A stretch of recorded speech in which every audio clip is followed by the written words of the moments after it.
Media platform strategy would need to make sure that you're using a consistent tone, consistent message, consistency. We've talked about consistency, authenticity over and over again. I know you guys are probably sick of hearing those words.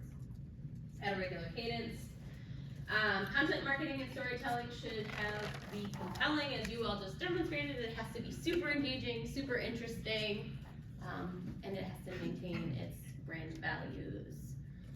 Other types of non-social media digital engagement can include blogs, videos. YouTube has grown quite a bit, educational resources to enhance your credibility.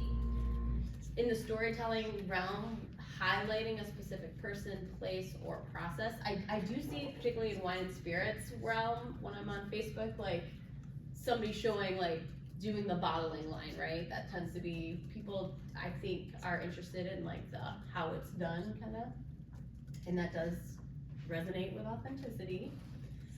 User-generated content also can increase reach and trust. So having you all go post something on behalf of Altbar or Little Clover helps really solidify that it is a worthwhile brand to trust, and it goes back to being one of those in our overarching umbrella of advertising.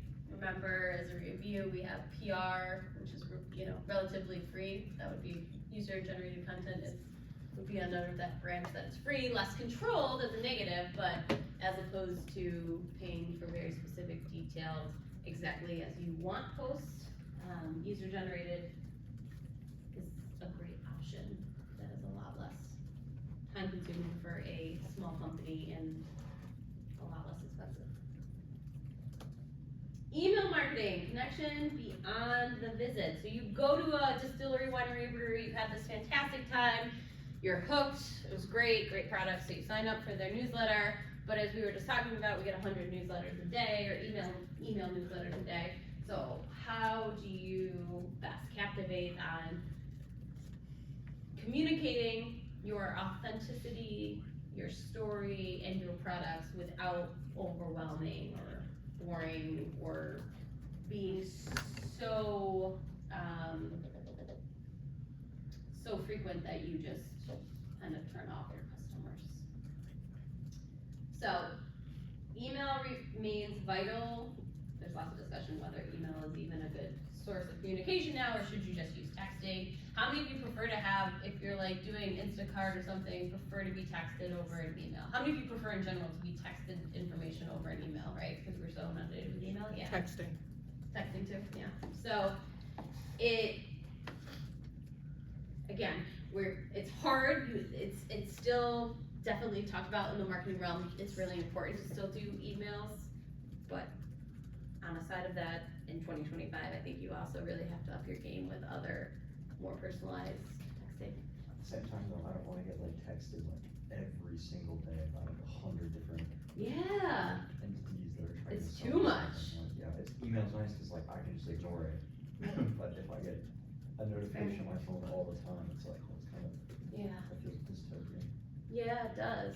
And the whole point of texting is to be a little bit more personal and urgent, I think. So I guess you'd really want to monitor who you are sharing that information with. Like for appointments, I find it very useful to have them text me the reminder, but I can see your point, Gavin, that too much is too much, and where do we draw the line of like headspace? So as we digress, back to email marketing, it remains a vital and nurturing relationship driver for you and as a brand to your consumers, and a potential to drive sales, whether you're offering early access, coupons, special initiatives, wine or spirit clubs. All of that can be communicated, upcoming events. As Tira said when we were discussing our quote, personalization is key. So there's lots of automated software that you can store all of your customers' emails, especially if we're talking hundreds to thousands of customers on a subscribe list, right? And it generally helps if you can personalize everybody's first name in the email. It makes it seem a little bit more personalized. If you are really savvy with automation, it could be segmented out, as Tara said. So like maybe a winery only sends her information about white dry wines because that's her preference point, or whatever Tira's preference point is, whether it's sweet red wines or whatever, right? But to that level of not just general information, but more personalized. But that definitely comes at a cost, in both the software and the planning behind it. Automation has definitely increased the digital marketing realm, to make it pretty much, I hate to say mindless, but if you plan ahead to do an email campaign, you can have an automatic email go out to the subscriber when they subscribe. You can have one automatically go out on their birthday, because all this information is stored in this really nice software that has, at a click of a button, it just automatically can be set to at certain cadences every 30 days, send an email to this person. So it definitely supports it. It's a lot of upfront work and costs to get these better programs and systems to allow automation. But it definitely can take a lot of mind work off your daily plate if you invest. Effective newsletters blend storytelling with timely calls to action. What are examples of calls to action? What's a call to action that gets you to buy something? Discounts. Discounts and sales are generally big ones, right? FOMO, limited supply or limited amount of time, right? Fear of missing out. Anything else? Maybe a VIP event you must register for, limited seats. Again, that's kind of FOMO, I guess, in the experience. Analytics and performance measurement. So one of the biggest benefits to the digital marketing world, in addition to putting your reach at a global scale and being ultimately less expensive, depending on what ads and programs and software you're using, is that it allows you to have real-time data, which is so important in this current environment of marketing and sales. So analytics turn data into actionable insights. You can see who's checking out your website, who's clicking the open on your emails. You can see how people are getting driven to your website. Is it through social media? Is it through email call to actions? Is it through Google?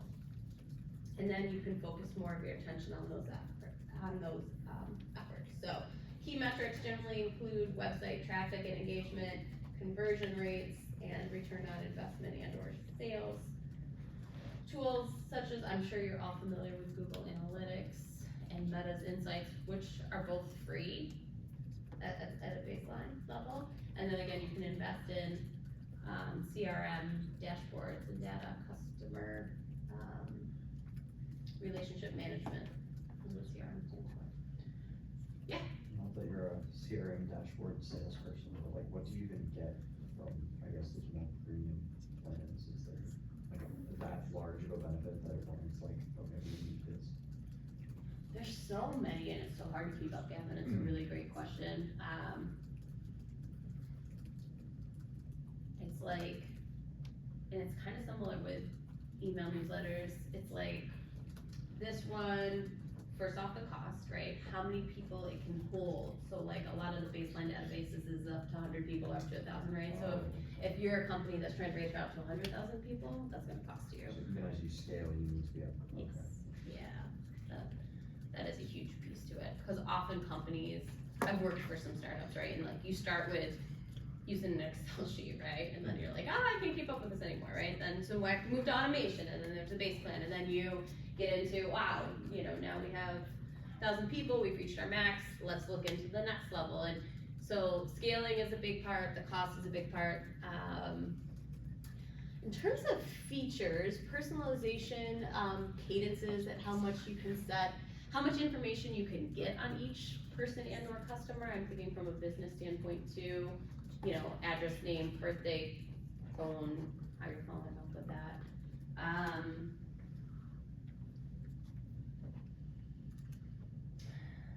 think those are the biggies: scale,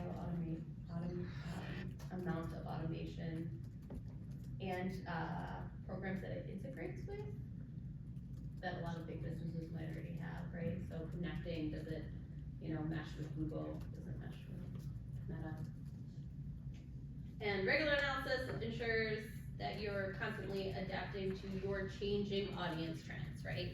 Trends are ever changing, that's why marketing is such a exciting, but, constantly changing environment. And, marketing theorists before, I almost brought them in for you guys, I found my general marketing notes from RIT 15 years ago when I took it in the class, right? It definitely highlights the 4 Ps. But before then, we weren't even talking about digital marketing, and the overarching idea in marketing is that you always have to constantly be willing to adapt and change because consumer demands are ever changing, right? And so generally companies that are successful and withstand decades are ones that constantly are able to completely evolve or change what they've been doing into what is now needed. And to be able to, I think we talked about this in last week's notes too, anticipate what your consumer doesn't even know they want or need, right? Anticipating something that will make, like one of my favorite examples of marketing is like a Post-it note. I don't know if you guys notice, I use Post-it notes all the time, I have them everywhere. Attendance, good old Post-it note, right? It's been around it's a simple sheet of paper, a little sticky. Who invented it? It's just one of those things like who thought we actually needed them, but it's been around probably around 100 years now, and it's still growing strong in sales. So also stressing the importance of really thinking about what your customers need, but also what they don't even know they need. Integration across marketing channels. Digital marketing should align with your overall direct-to-consumer, DTC, direct-to-consumer, retail, and public relations efforts. Unified messaging reinforces brand consistency and credibility, 2 big C words we have talked about a lot, especially consistency. Cross-promotional campaigns amplify exposure and connection with your consumers. And collaboration among teams ensures coherent brand storytelling. That's in a bigger company. Collaboration in general, whether you're a small company who's doing various aspects working internally with collaboration or outside collaborators, that's a big piece. Ethical and legal considerations. As we have previously talked about, in the BevOps world, there's lots of ethical and legal considerations at every level, and as marketers, we have to keep that in mind, whether we're talking about the 3-tier of getting logistical setup, of getting our products to our consumers, to just making sure that we are promoting alcohol safely. We talked about last week, I think, but relevant to bring it up again this week as we talk about websites. What is required on any brewery, distillery, or winery's website immediately before somebody can access your website? If any of you try to go to a brewery, winery, distillery's website, what's the first thing that's gonna pop up? Just say it. Age gate, right? So there's lots of additional steps marketers have to consider, because again, that is your first impact, right? Somebody's going to Alt Bar for the, well, okay, not Alt Bar, sorry, that's not a good example. But if somebody's going to Little Clover for the first time, or Montezuma Winery, or whatever spirit or brand we're talking about that has alcohol in it, it's important that it like captivates them and is engaging and reflects your brand, but also you have to legally make sure that you're complying with safety and legal mandates set out by the federal government. So, alcohol brands face unique regulatory responsibilities. You want to avoid underage marketing and promotion to anyone under 21. And so sometimes social media platforms, that can be a little gray, especially with the younger generations, are usually being on top of the newer social media trends. Sometimes I have worked with companies who are really nervous to post anything on social media since any age can see it. They often do like a star at the end that says, drink responsibly, this is not intended for anybody under the age of 21, just to double cover themselves. So, transparency, authenticity, some of our favorite words, builds consumer trust and long-term reputation. And then of course, data privacy has been another huge thing that, like, talk about CRM systems, like another huge thing in the last 5 years that like has created positions that people need to, especially large companies, need to comply with, right? So making sure that you're not in those CRM systems or however you take your customers' data, that you're not sharing it with anybody else and that you respect privacy, which those privacy rules have become stricter of recent, so that is another important piece that you must consider as marketing, even though it's really not about marketing, but of course we need to comply with the law. So, key takeaways: digital marketing amplifies winery visibility and customer engagement, consumer engagement. Authenticity, storytelling, and analytics drive success. We've been saying authenticity and storytelling to build trust all along, every week. Analytics and research or data help us make sure that we're continuously meeting those goals. Social media and email foster lasting consumer relationships and can help you build new ones. But again, we wanna focus on maintaining loyal ones, because loyal customers generally are better repeat buyers and less expensive to get than a brand new customer. And integration across multiple channels in marketing, multiple channels in sales too, creates a cohesive brand experience and generally makes customers more trustworthy and loyal. Questions, thoughts, comments on digital media and marketing?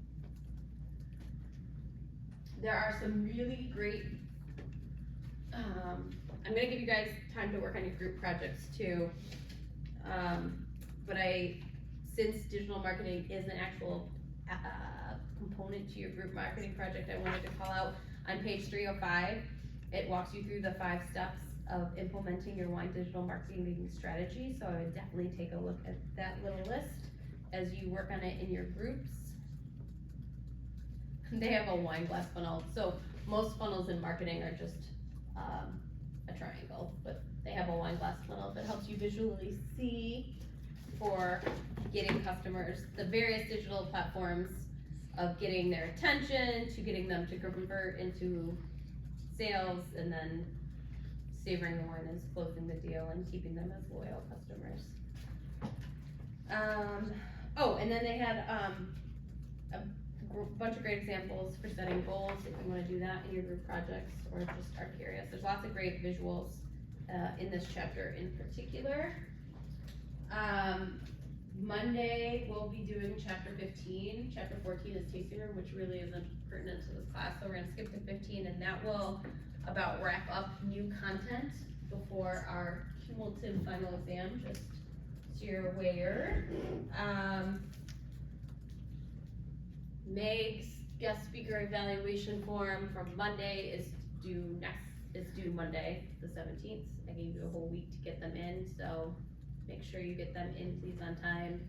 I know I still owe you the grades on Montezuma Winery. I think that's it.